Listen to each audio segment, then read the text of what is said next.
a todos y bienvenidos a nuestro podcast PodKids Prosociales, el espacio donde podemos hablar de temas que nos afectan como estudiantes y también como personas. Yo soy Isidora. Y mi nombre es Carlos. Y como en el episodio anterior, me acompaña mi amigo y compañero, como ya lo escucharon, Carlos. Bueno, el día de hoy, Isi, gracias. Y tenemos un episodio bastante especial y bastante interesante, un tema que a mí me agrada bastante y me parece también muy importante.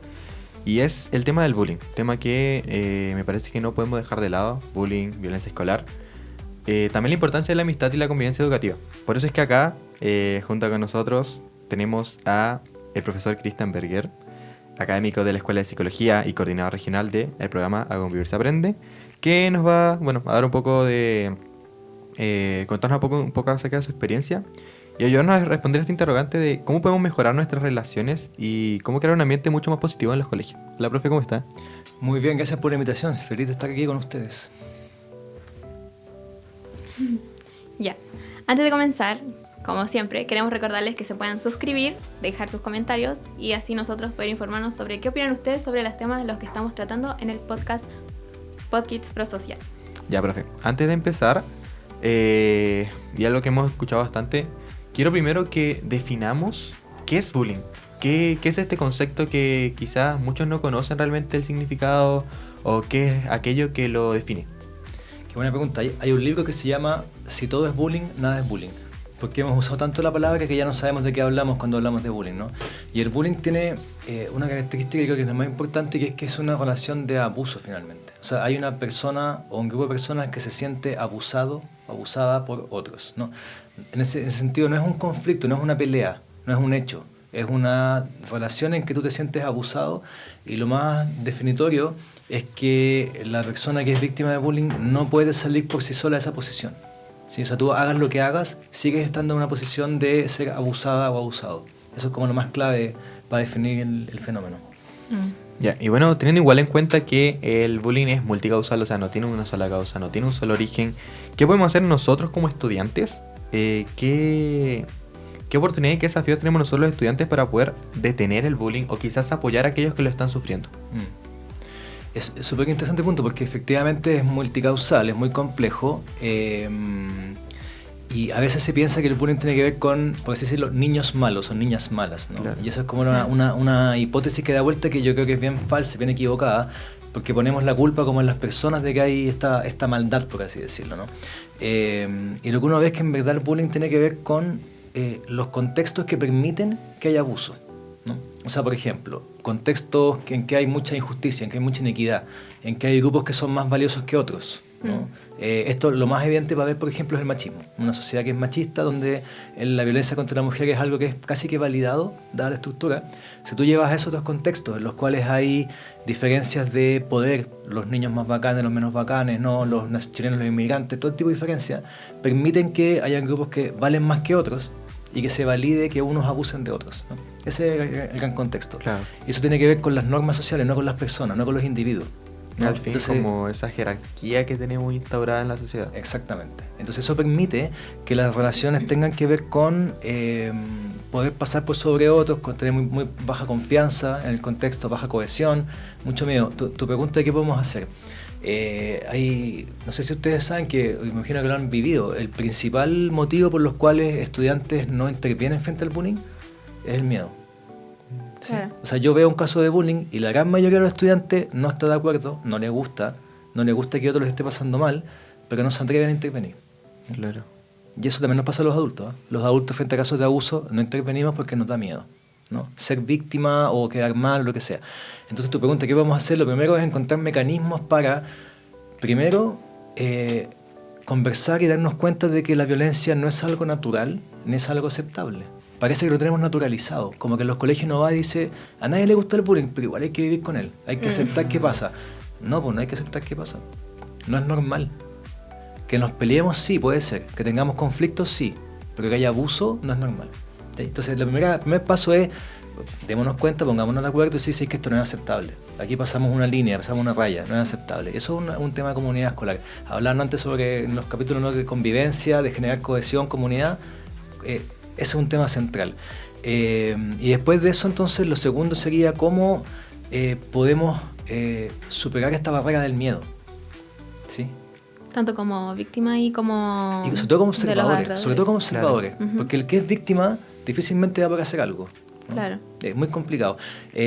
No sé si han visto alguna vez la película Karate Kid, alguna de sus versiones, Sí. ¿no? Que hay como millones de versiones, Claro. niños por todos lados. Bueno, en todas las películas siempre es lo mismo. Este niño adolescente que es súper bueno, súper bueno, y lo molestan niños súper malos, ¿no? Ujú. Eso es como el modelo. Y logra por sí solo desarrollar habilidades y defenderse, artes marciales, y finalmente se defiende y queda felito. Eso no pasa mucho. No En la vida no pasa. en la realidad. ¿Y por qué no pasa? Porque la persona que es víctima de bullying, en general, haga lo que haga, sigue estando en una posición de poco poder y de ser abusado. Entonces, no tiene esa capacidad de responder, ¿no? Entonces, claro, la pregunta es, ¿cómo los observadores pueden ayudar? Esos son los que tienen el poder, efectivamente, de decir, no, esto no es aceptable. ¿Sí? Ahí está la clave de las intervenciones. No es la víctima ni el victimario, están los otros, está la comunidad. Por eso que las intervenciones y el trabajo tiene que ver con la comunidad escolar, no con los individuos. No es que tú cambies al niño y le digas tienes que aprender a defenderte. Claro. Eso tiene poco sentido, ¿no? Pero sí Claro. tiene sentido, ustedes tienen que aprender a cuidar a sus compañeros, ¿sí? Como comunidad. Claro, Es es el- cambiar el foco y la visión que se tiene. Exacto. Y lo complicado de eso es que en general la mirada que hablamos al principio, de esto que hay niños malos que hacen bullying, esa mirada tiene el costo de que entonces todo pasa por el niño malo y no por decir, oye, cambiamos como sociedad, cambiamos como grupo. ¿Mm? Claro. Y aquí en el podcast tenemos un espacio para dinámicas, por lo que le vamos a pedir que en 30 segundos nos pueda compartir 3 consejos prácticos que se puedan llevar a cabo, que todos podamos aplicar para así poder prevenir el bullying a nuestro alrededor. Ya, 30 segundos. 30 vamos. segundos, ni más ni menos. El primero, conocerse, ¿no? La base de una sociedad que se cuida tiene que ver con la cohesión social y con saber quién está al lado tuyo, ¿no? Y no verlo como alguien externo, lejano, distinto, ¿no? Entonces, conocerse es lo primero. Y el segundo, que va asociado con ese, para hacerla más fácil, le voy a menos tiempo, tiene que ver con encontrar temas en común y proyectos en común. O sea, la base de una comunidad y de la cohesión social tiene que ver con encontrar temas que nos unen y que nos generan un proyecto en que trabajamos juntos, ¿no? Entonces, conocer con el que está al lado de diferencia y luego poder hacer proyectos comunes. Y lo tercero tiene que ver con la participación en la comunidad educativa y específico en, por ejemplo, participar de la construcción de normas. Cuando uno quiere definir cómo funciona la escuela, cuáles son las normas, qué es lo que no es aceptable, cuando decimos que el bullying no es natural, ¿no? Ujú. Participar en esa construcción de normas, a través de los consejos escolares, a través de los representantes de los estudiantes, pero hacerse parte de la construcción de normas de la comunidad escolar, no esperar que lleguen desde afuera. Esos serían mis 3 consejos macro. Mm, Yo creo que sí, estuvo dentro del Sí. tiempo de los 30 segundos. Bueno, si no ya pasó, así que ya... Ya. Corto y efectivo. Bueno, habiendo visto igual un poco lo que es el bullying, ya teniendo una idea más clara de lo que estamos tratando, lo que estamos abordando, a qué nos estamos enfrentando. Como hablamos al principio, también hay un tema que me parece que va muy relacionado a la hora de poder combatir esto, y es el hecho de fomentar la amistad. ¿Cree que es importante fomentar la amistad en la vida escolar? ¿Por qué es importante fomentarla? No, las amistades son las relaciones más importantes luego de la familia, ¿no? Sobre todo en el paso de la infancia y la adolescencia. Tienen que ver con varias cosas clave. Hay una cosa que a veces no decimos, es que los amigos son voluntarios, no es una relación obligada, ¿no? O sea, las primeras relaciones que uno tiene que construir, tiene que cuidar, tiene que como nutrir constantemente, ¿no? Entonces, si no, las amistades se desarman, se pierden, ¿no? Entonces, yo creo que ese es un tema súper importante porque es la primera vez en que tú como individuo tienes que preocuparte del que está al lado tuyo, ¿sí? Porque si no, se acaba esa relación. Entonces, claro, la amistad tiene que ver con experiencias de seguridad. O sea, frente a los problemas que tú tengas en la vida, de cualquier tipo, van a ser tus amigas y amigos quienes van a estar contigo. Estamos dejando fuera a la familia, ¿no? Que Claro. se supone que es Claro, la primera no. fuente, estamos hablando de las relaciones de pares. Son espacios también de intimidad, en que tú efectivamente puedes explorar tus lados que quizás no puedes poner en espacios más abiertos, o sea, tus temores, tus sueños, tus proyectos. Es el espacio en el cual los puedes conversar, ¿no? El espacio más de intimidad. Y por lo mismo las amistades tienen que ver con tu identidad.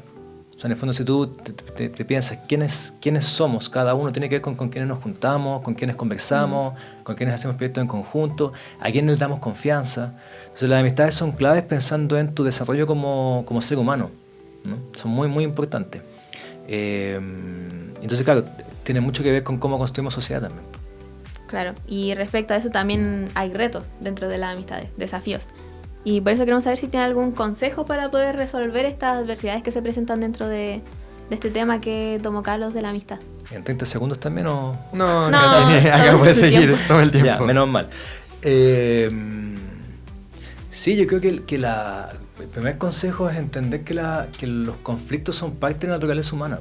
Nosotros en general tendemos a pensar de que la vida debería ser sin conflictos. De la práctica no, los conflictos son parte de la cotidianidad, ¿no? Con tu familia, con tus amigos, en tu trabajo, en tus estudios, con tu pareja, ¿no? Son parte de la cotidianidad. Entonces yo creo que el gran desafío es cómo tú aprendes a resolver conflictos con las personas con las cuales te relacionas desde una mirada que sea constructiva. Esa es la gran dificultad, porque la violencia o el bullying también es una manera de resolver conflictos. O sea, si tú te impones a alguien a través de la violencia, estás resolviendo un conflicto, ¿sí? El problema es que el costo es altísimo. Y ahí ¿no? el resultado también. Y ahí el resultado, exactamente. Y no cuidas a las personas, dañas, generas inseguridad, generas distancia, generas desconfianza. Entonces la gran pregunta es cómo yo intento resolver conflictos a través de maneras más como propositivas, más prosociales, más cuidadosas. Ese es el gran desafío. Y ahí entonces, no sé si son consejos estos, pero cómo resolver estas tensiones que aparecen. Yo creo que siempre hay que primero poner por encima como prioridad el respeto y el cuidado, ¿sí? O sea, hasta dónde tú puedes discutir con alguien sin problema, entendiendo que hay un límite y que puedes preguntar y puedes conversar con alguien que tengas confianza, hasta dónde estás ya haciendo daño, hasta dónde estás afectando, ¿no? ¿Cómo tú te regulas en ese sentido? ¿Sí? También creo que es importante aprender a escuchar. Hay una cosa, por ejemplo, que en general en las escuelas no enseñamos ni ponemos como un tema, que es el concepto de vulnerabilidad, ¿sí? No sé si ustedes alguna vez les hablaron en la escuela de que somos vulnerables. En cierto ¿no? punto, sí. ¿Sí? Es bien importante eso porque en general el modelo social que tenemos intenta como definirnos como personas autónomas, autosuficientes, capaces de enfrentar todos los desafíos, no avanzar, ser emprendedores. Al fin y al cabo una utopía. Es una utopía que además es irreal, porque todos somos vulnerables en diferentes puntos, en diferentes planos, en diferentes temas. Y entonces cuando tú te asumes como vulnerable, hay que aprender dos cosas súper importantes, que son aprender a pedir ayuda y aprender, por tanto, también a dar ayuda. Claro. ¿Sí? Y eso es clave en las relaciones de amistad, porque las amistades son relaciones de apoyo mutuo. ¿Sí? Y eso tenemos que aprender cómo hacerlo. Y eso es lo que está a la base de la prosocialidad, que es cómo tú ayudas a un otro, no por ti, sino que por el otro, ¿no? Y cómo eres significativo para el otro. Entonces, para mí sería como temas importantes, aprender a resolver conflictos, aprender a hacerlo desde una cultura de respeto y de cuidado, y aprender entonces a escuchar las necesidades del otro.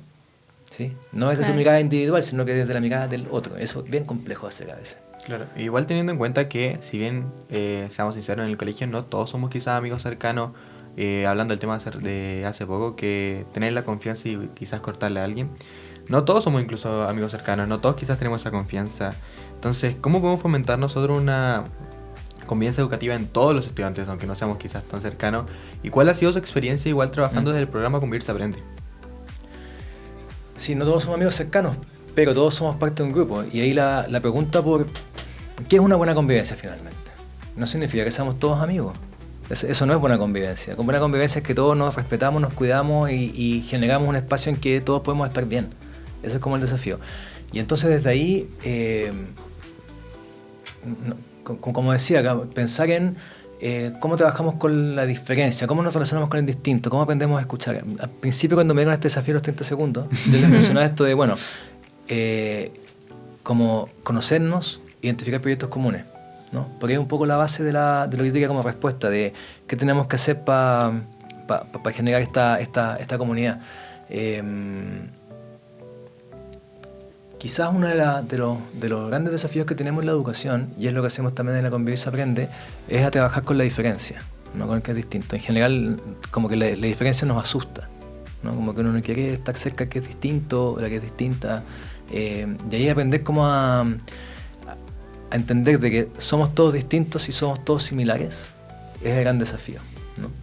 Somos todos, en un nivel somos todos iguales, en un nivel somos todos a la distintos. vez somos distintos. Claro. Cómo jugamos con esos dos niveles, ¿no? Es súper complicado. Y cómo para jugar con esos niveles hay que encontrar los puntos de encuentro. Y esos puntos de encuentro tienen que ver con el bien común, por ejemplo, que es otro concepto súper abstracto, que es bien común. Sí. Tenemos que aprender a construirlo, conversarlo, generarlo en conjunto. Sí, porque también variaría en la visión de cada uno. Absolutamente. De aquí entran a conversar visiones políticas, visiones ideológicas, Sí. visiones incluso religiosas, ¿no? Claro. Entonces, la idea de bien común en sí misma es, ¿qué significa? Significa que estemos todos bien y que estemos todos bien, ¿qué es? Ujú. ¿Hacia qué lado miramos? ¿Qué es lo que estamos buscando? Exacto. Y para eso tenemos que escucharnos. Claro. Y volver Porque al... Ah, no, sigue así.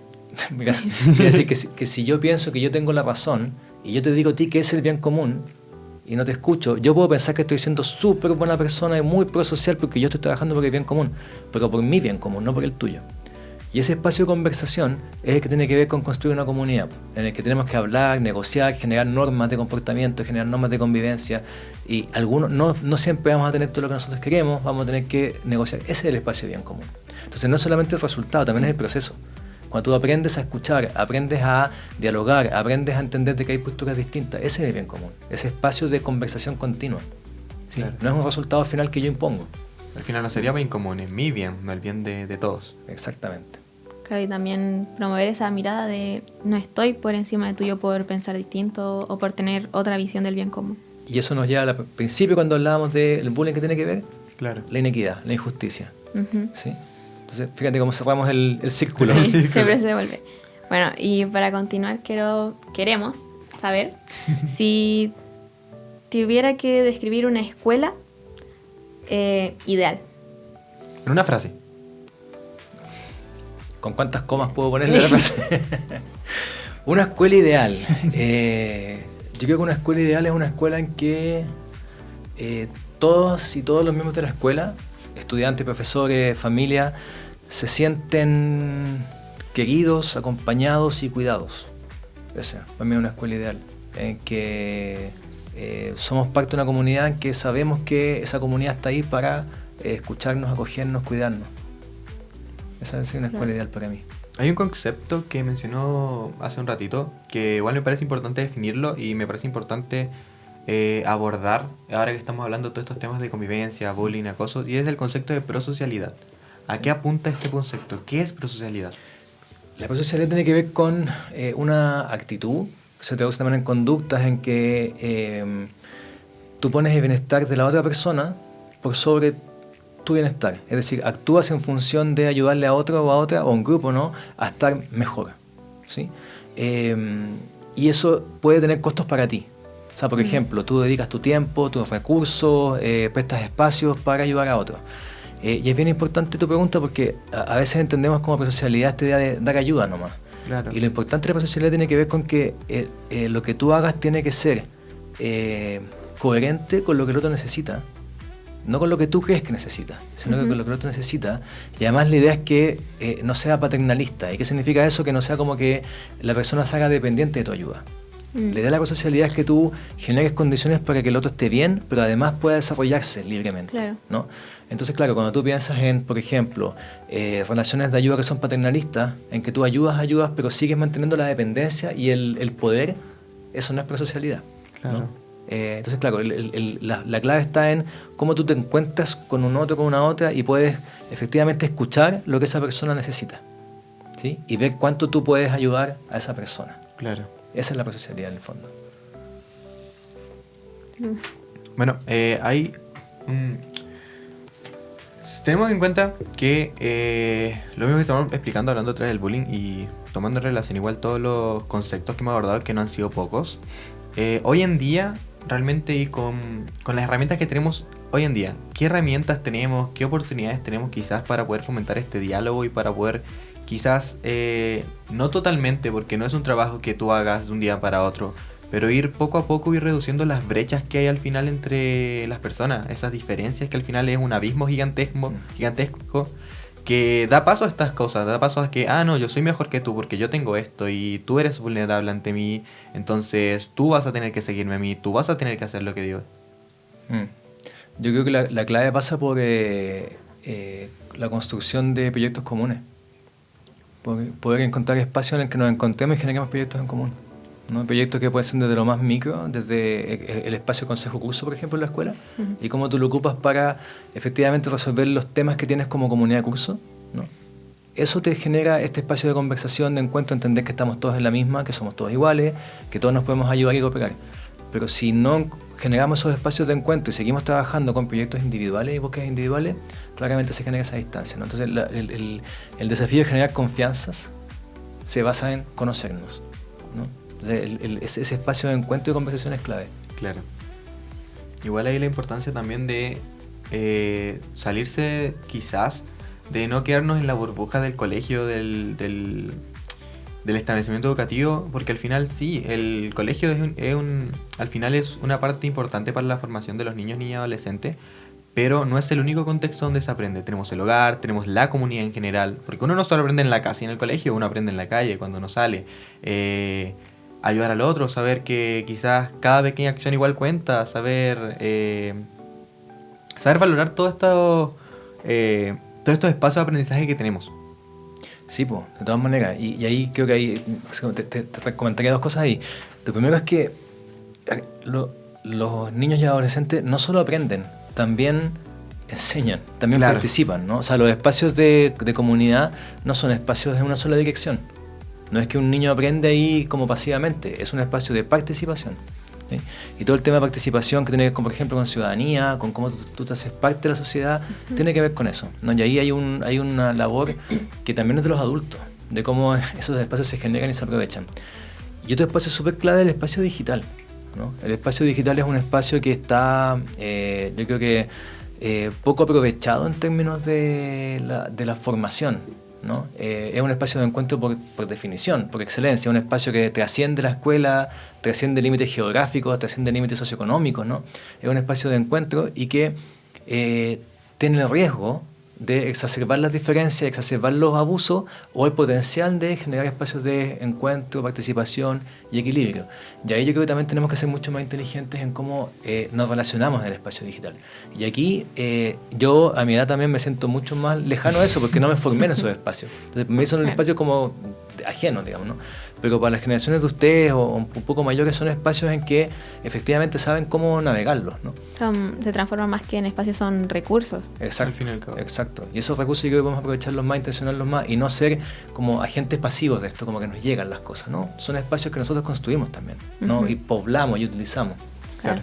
Bueno, profe, queremos agradecerle por habernos acompañado, ya estamos prontos a finalizar. Agradecerle de verdad porque toda la reflexión, todo su punto de vista, al fin y al cabo, lo mismo que estaba hablando, el tema de la comunicación es súper importante, el hecho de poder escuchar al otro, entonces el tener estas instancias nos ayudan igual a construir y a ver qué queremos y qué vamos a hacer. Entonces, por esa parte, de verdad, agradecemos mucho tenerlo acá con nosotros, conversar con usted, una conversación de verdad bastante enriquecedora y yo, verdad, y Lacey y yo estamos muy contentos de haberlo tenido acá con nosotros. Muchas gracias a ustedes y les quiero recordar que el 99,9% de la población no le gusta la violencia, no está de acuerdo con el bullying, no quiere que esto pase. Entonces no nos olvidemos de que parece que esto es algo natural, pero no es natural, no nos gusta, así que saquémoslo, ¿no? Claro. Muchas gracias por el espacio. Ustedes también, me encanta también escuchar de ustedes porque uno habla desde afuera, pero ustedes son los que están ahí en la escuela, así que muchas gracias por el espacio. Bueno, Claro. ahora a todos ustedes les agradecemos por habernos acompañado durante este episodio. Los invito por favor a darle like, a suscribirse y cualquier cosa, cualquier comentario, cualquier apoyo, cualquier pregunta, también aceptamos sus comentarios. Muchas Claro. gracias. También queremos que recuerden que todos podemos aportar para crear un ambiente que sea más amigable dentro de la escuela, ya sea también, como hablamos, la comunidad, que finalmente la formamos todos, y que todo empieza con pequeñas acciones. Así que todos podemos aportar un poquito y masificar estas acciones para que así también sean propias del bien común, que nos aporten a todos.